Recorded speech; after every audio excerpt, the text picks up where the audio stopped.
और बच्चे कैसे हो? उम्मीद करता हूं मजे में होंगे। इस वीडियो के अंदर हम बात करेंगे बेटा प्रॉपर्टीज ऑफ डिटर्मिनेंट की।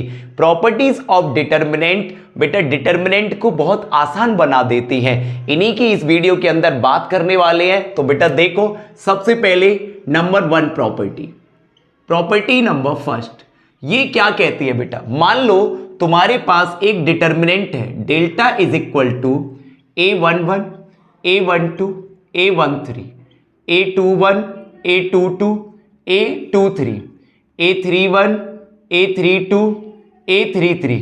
अब मेरे प्यारे बच्चों जरा इसको ध्यान से देखना, इसका ऑर्डर क्या है? 3/3। इसका मतलब ये एक स्क्वायर मैट्रिक्स का डिटर्मिनेंट। एक डिटर्मिनेंट के रो और कॉलम के आपस में इंटरचेंज करता हूं तो बेटा उसकी वैल्यू पर कोई फर्क नहीं पड़ता है। तो मेरे प्यारे बच्चों रो और कॉलम को आपस में इंटरचेंज करने पर मुझे कुछ ऐसे दिखाई देगा, A11 A12 A13 A21 A22 A23 A31 A32 और A33।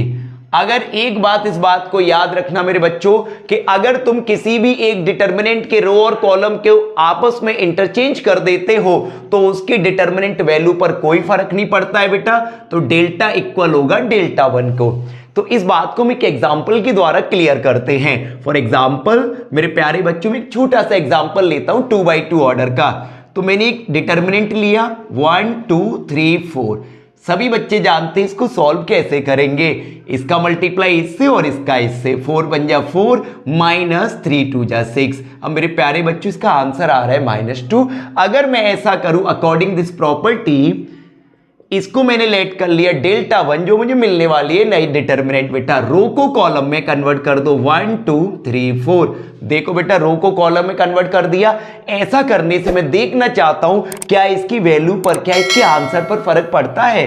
तो मल्टीप्लाई करो, 4 बन जा 4 और 2 3 जा 6। बेटा आंसर तो वही आ रहा है। तो ये बात क्लियर हो गई होगी। तो मैं प्रॉपर्टी नंबर फर्स्ट, अगर किसी भी डिटर्मिनेंट चाहे वो 2/2 ऑर्डर की हो 3/3 ऑर्डर की हो किसी भी ऑर्डर की हो बेटा, लेकिन स्क्वायर मैट्रिक्स का डिटर्मिनेंट हो तो अगर तुम उसके रो और कॉलम को आपस में एक्सचेंज कर देते हो, इंटरचेंज कर देते हो तो उस कंडीशन में उसके आंसर पर कोई फर्क नहीं पड़ता है। इतनी बात। प्रॉपर्टी नंबर सेकंड बच्चों देखो ध्यान से, प्रॉपर्टी नंबर सेकंड क्या कहती है? अगर किसी डिटर्मिनेंट के बेटा किसी भी कोई भी 2 रो या 2 कॉलम को आपस में हम इंटरचेंज करें तो इस कंडीशन में इस डिटर्मिनेंट का जो आंसर होता है उसका साइन चेंज हो जाता है बच्चों। फॉर एग्जांपल देखो, मान लो बेटा ये तुम्हारे जो R1 है R2 है और R3 है, मैं लिखना चाहता हूं R1 के प्लेस पर, मतलब R1 इंटरचेंज विद R2। जब भी तुम रो या कॉलम को इंटरचेंज कर रहे हो तो बेटा सिंबल ये लगा के चलोगे, यानी आपस में इनको अदल बदल रहे हो। तो मुझे जो नया मैट्रिक्स मिलेगा, सॉरी नया डिटर्मिनेंट मिलेगा बच्चों, तो उसका जो आंसर है वो नेगेटिव हो जाता है। ये बात याद रखना, यानी कि R2 के प्लेस पर R1 आ जाएगा और R1 के प्लेस पर R2 आ जाएगा। A21 A22 A23 और यहां हो जाएगा A11 A12 A13। ये एज इट इज लिखा रहेगा 31 32 33। इस बात को याद रखना बच्चों, अगर तुम किसी भी डिटर्मिनेंट में किसी भी ऑर्डर की हो लेकिन बेटा वो स्क्वायर मैट्रिक्स का डिटर्मिनेंट हो, तो याद रखना अगर तुम किसी भी 1-2 रो या 2 कॉलम को आपस में इंटरचेंज करते हो तो उनका जो आंसर होता है उसका साइन चेंज हो जाता है। बेटा प्लस हो तो माइनस कर देना, माइनस हो तो प्लस। तो देखो ध्यान से, इस बात को हम एक एग्जाम्पल के द्वारा क्लियर करते हैं। एक छोटा सा एग्जाम्पल लेते हैं बेटा प्यारा सा। डेल्टा इज इक्वल टू, ध्यान से देखना, इसको तुम लिख सकते हो बेटा delta 1 is equal to minus delta. अब देखो मैंने एक एग्जांपल लिया 1 2 1 माइनस 3 1।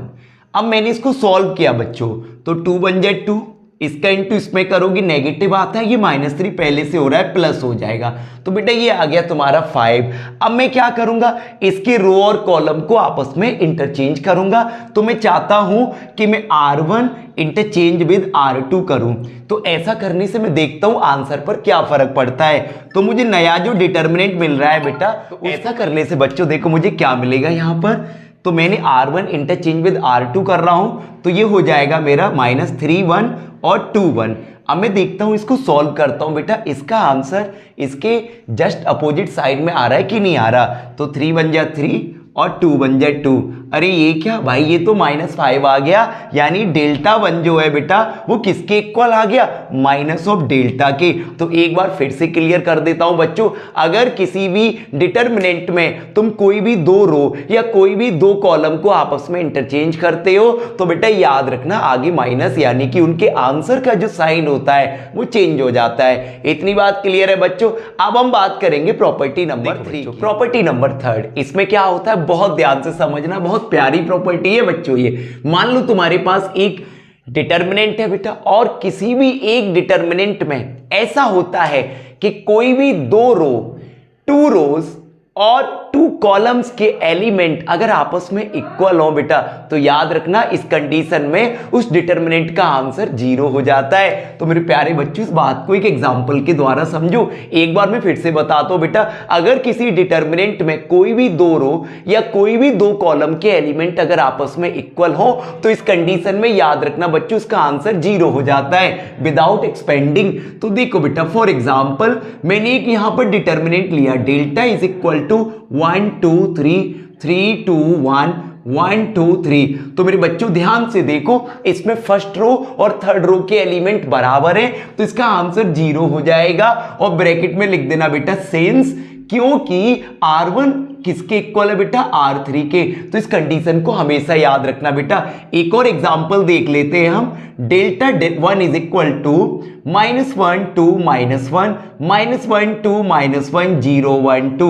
अब मेरे प्यारे बच्चों इसको भी एक्सपेंड करने की जरूरत नहीं है क्योंकि इसका भी आंसर 0 हो जाएगा। क्यों? क्योंकि कॉलम फर्स्ट और कॉलम सेकंड के एलिमेंट आपस में इक्वल है। इतनी बात क्लियर है मेरे बच्चों। अब हम पढ़ेंगे प्रॉपर्टी नंबर 4। बच्चों प्रॉपर्टी नंबर 4 ये क्या कहती है, बड़ी प्यारी प्रॉपर्टी है ये। तो देखो सुनो बच्चों, अगर ऐसा होता है कि किसी भी डिटर्मिनेंट के एक रो या एक कॉलम में से कोई भी सारे एलिमेंट्स में से बेटा कोई भी नंबर कॉमन आता है तो तुम कॉमन ले सकते हो। ऐसा मैट्रिक्स के अंदर नहीं होता था, मैट्रिक्स में सारे एलिमेंट में अगर कॉमन आता था तो लेते थे बेटा, लेकिन इसके अंदर क्या होता है किसी भी एक रो या एक कॉलम से तुम कॉमन ले सकते हो बच्चों। तो जरा इस डिटर्मिनेंट पर ध्यान देना बेटा, इसकी फर्स्ट रो पर ध्यान दो और इसमें कितना कॉमन आ रहा है बच्चों, 2 कॉमन आ रहा है। तो जैसे मैंने 2 कॉमन लिया तो कंडीशन कुछ 2 1 जाए 2 2 2 जा 4 और यहां पर आ जाएगा बेटा 2 3 जा 6। तुम यह लिख सकते हो टेकिंग कॉमन 2 फ्रॉम R1, इस बात को ध्यान रखना। तो यहां बचेगा 1 2 3 3 2 1। अरे ये क्या, ये तो अभी हमने जो प्रॉपर्टी नंबर 3 पढ़ी थी ये तो उससे मैच हो गई बेटा। यहां R1 और R2 के एलिमेंट मैच कर गए तो इसका आंसर हो जाएगा 2 × 0 सेम्स R1 इक्वल है बेटा R2 के, तो ओवरऑल आंसर हो जाएगा 0। ये बड़ा कमाल है भाई इस प्रॉपर्टी की, ये बड़ी खूबसूरती है बेटा। अब देखो जरा सेकंड वाले एग्जांपल को। मैंने देखा कि भाई इस फर्स्ट वाली कॉलम में ऐसे तो फर्स्ट रो में भी कॉमन आ रहा है, तो बेटा मैं एक काम करता हूं, मेरा जो है ध्यान चला गया फर्स्ट वाले कॉलम पर, तो मैं इसी में से कॉमन ले लेता हूं। तो मैंने देखा फर्स्ट वाले कॉलम में से कॉमन आ रहा है 4, तो मैंने 4 कॉमन ले लिया। यहां लिख दो प्यारे बच्चों टेकिंग 4 कॉमन या taking common 4 from C1, taking common 4 from C1। तो मेरे बच्चों क्या मिलेगा हमें यहां, तो 4 यहां से कॉमन ले लो, 4 4 जा 16 4 2 जा 8 4 1 जा 4 और बाकी को एज इट इज लिख दो क्योंकि और किसी में हमने कोई ऑपरेशन नहीं लगाया है। अरे भाई ये क्या देख रहे हो, ये फिर से मैच कर गया भाई प्रॉपर्टी नंबर 3 से। C1 और C2 आपस में इक्वल है तो 4 × 0, क्योंकि C1 के एलिमेंट C2 के बराबर है और इसका आंसर 0। तो बेटा ये प्रॉपर्टी अच्छी तरह से क्लियर हो गई होगी। अब हम बात करेंगे प्रॉपर्टी नंबर 5। ये प्रॉपर्टी बहुत शानदार प्रॉपर्टी है बच्चों, तो ध्यान से देखना। इस प्रॉपर्टी के अंदर क्या होता है कि एक डिटर्मिनेंट होता है, उसकी एक रो या एक कॉलम के अंदर एलिमेंट्स को प्लस या माइनस करके कुछ इस तरीके से लिखा जाता है बच्चों। तो इसको तुम ऐसे भी लिख सकते हो, बहुत ध्यान से देखना भाई। तो ये जो दिखाई दे रहा है फर्स्ट रो में जो एलिमेंट प्लस करके लिखे गए बेटा, तो इनका जो फर्स्ट एलिमेंट है इनको इस तरीके से लिखो A B C और बाकी के दोनों रो एज इट इज लिख दो ABCBCA।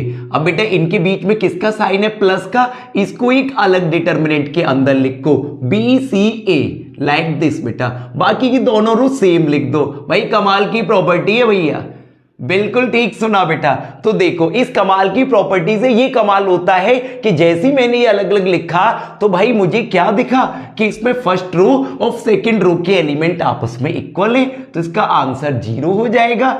सिंस R1 इक्वल है किसके बेटा, R2। ऐसा नहीं है कि अलग अलग करने पर वो इक्वल ही हो जाए बेटा, ना इक्वल ना हो, लेकिन ये प्रॉपर्टी अप्लाई कर सकते हो बच्चों तुम। तो देखो ध्यान से, प्लस ऐसा यहां भी कुछ हो रहा है बेटा, बिल्कुल हो रहा है। R1 के एलिमेंट R3 के इक्वल है, तो तुम लिख सकते हो 0 since R1 is equal to R3। तो ऐसे बेटा देखो तो ओवरऑल इसका आंसर हो जाएगा 0। तो भाई कमाल की प्रॉपर्टी है बेटा ये। ऐसे ही देखो, बिल्कुल समझ गए होंगे मैं यहां क्या करने जा रहा हूं। इस कॉलम में देखो बेटा ये एलिमेंट प्लस करके लिखे गए हैं, तो क्या मैं इसको ऐसे लिख सकता हूं A B C और फिर बाकी के दोनों कॉलम एज इट इज लिख दो A B C 1 1 1। उसके बाद बेटा देखो बीच में प्लस का साइन है, मान लो थोड़ी देर के लिए अगर माइनस का होता तो क्या करते, तो मेरे बच्चों कुछ नहीं करते, बस बीच में यहां माइनस आ जाता और ये जो अगली टर्म है के और ABC1 1 1। अरे भाई देखो ध्यान से, गौर से देखो बच्चों, क्या देख रहे हो तुम, इस फर्स्ट कॉलम और सेकंड कॉलम के एलिमेंट बराबर हो गए और इसका आंसर 0 हो जाएगा since C1 is equal to C2 minus, अगर मैं ऐसा करूं इस फर्स्ट कॉलम में से K कॉमन ले लूं बेटा, तो यहां बचेगा 1 1 1 ABC1 1 1। तो तुम क्या देख रहे हो बच्चों, ये कॉलम आपस में इक्वल हो गए, तो इसका भी आंसर 0 हो जाएगा। 0 माइनस 0, ओवरऑल इसका आंसर 0 हो गया। तो ये प्रॉपर्टी क्लियर हो गई होगी बेटा, बड़ी शानदार प्रॉपर्टी। अब हम बात करेंगे प्रॉपर्टी नंबर 6। देखो बच्चों अब हम बात कर रहे हैं प्रॉपर्टी नंबर 6 की। तो देखो ये प्रॉपर्टी क्या कहती है बच्चों, अगर हम ऐसा करते हैं कि डिटरमिनेंट के अंदर कोई भी दो रो या दो कॉलम को आपस में प्लस करते हैं किसी भी कांस्टेंट का मल्टीप्लाई करके, तो बेटा याद रखना ऐसा करने से डिटरमिनेंट पर कोई फर्क नहीं पड़ता है। ध्यान से देखो बेटा मैं क्या कर रहा हूं यहां, मैं कर रहा हूं यहां R1 के प्लेस पर R1 प्लस KR2। मैंने क्या किया बेटा कि जो फर्स्ट रो है उसके प्लेस पर मैं फर्स्ट रो के एलिमेंट में सेकंड रो के एलिमेंट प्लस कर रहा हूं, वो भी K का मल्टीप्लाई करके। तो ध्यान से देखना, मुझे जो नया डिटरमिनेंट मिलेगा उसको मैंने डेल्टा 1 कह दिया। तो यहां पर देखो बेटा गौर से, तो A1 और प्लस ये हो जाएगा KA2, B1 और प्लस ये हो जाएगा बच्चों KB2 और C1 और ये हो जाएगा प्लस KC2। अब ध्यान से देखो बेटा ऑपरेशन केवल R1 में है, बाकी एज इट इज लिख दो A2 B2 C2 और इधर A3 B3 C3।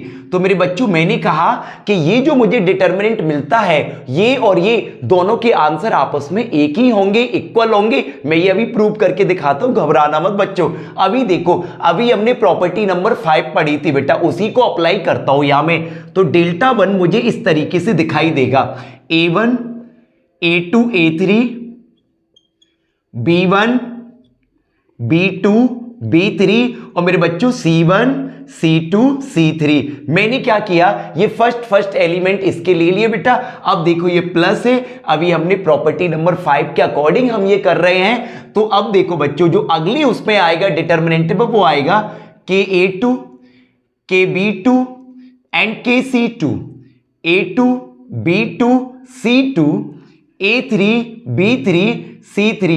अब मेरे प्यारे बच्चों गौर से देखना, ये जो डिटरमिनेंट है ये तो हमारा इसके इक्वल है बेटा, इसके प्लेस पर मैं डेल्टा लिख सकता हूं। तो डेल्टा प्लस, गौर से देखो बेटा ये जो फर्स्ट रो के एलिमेंट है उसमें से कुछ कॉमन आ रहा है, बिल्कुल K आ रहा है कॉमन, तो लिख दो taking common K from R1। तो K कॉमन ले लिया। अब यहां पर क्या बचेगा, A2 B2 C2 A2 B2 C2 और भैया A3 B3 C3। तो भाई देखना, ये देख रहे हो तुम R1 और R2 की जो एलिमेंट है वो आपस में इक्वल हो गए बेटा। और जब एलिमेंट आपस में इक्वल हो जाते कोई दो रो या दो कॉलम के, तो उसका आंसर हो जाता है मेरे बच्चों 0। तो डेल्टा प्लस इसका आंसर हो जाएगा 0 सिंस R1 इक्वल है किसके बेटा, R2 के। तो डेल्टा 1 किसके इक्वल आ गया, डेल्टा के। यही बात तो मैं कह रहा था बेटा, अगर किसी भी दो रो या दो कॉलम को आपस में प्लस करते हो किसी भी कांस्टेंट का मल्टीप्लाई मल्टीप्लाई करके, तो बेटा उसके वैल्यू पर कोई फर्क नहीं पड़ता है, आंसर उतना ही आता है। इतनी बात क्लियर है बच्चों। अब हम ऐसा करते हैं, किसी भी डिटर्मिनेंट के किसी भी रो या कॉलम में किसी भी कांस्टेंट से मल्टीप्लाई करते हैं। मान लो बेटा मैंने लिखा R1 के प्लेस पर AR1, तो इस कंडीशन में याद रखना बच्चों, अगर तुम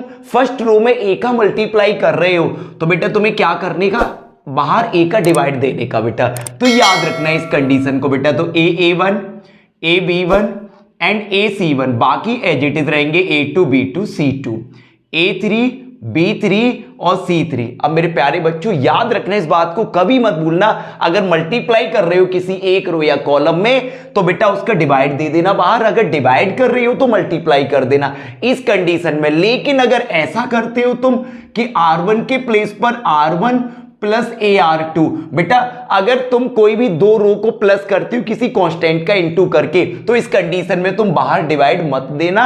ये बेटा अभी हमने प्रॉपर्टी नंबर 6 में पढ़ा था बेटा। तो सारी चीजें हमने इसके अंदर क्लियर कर ली बेटा। वीडियो पसंद आई हो तो लाइक शेयर कमेंट जरूर करना, और बाकी का पढ़ेंगे हम अगली वीडियो के अंदर।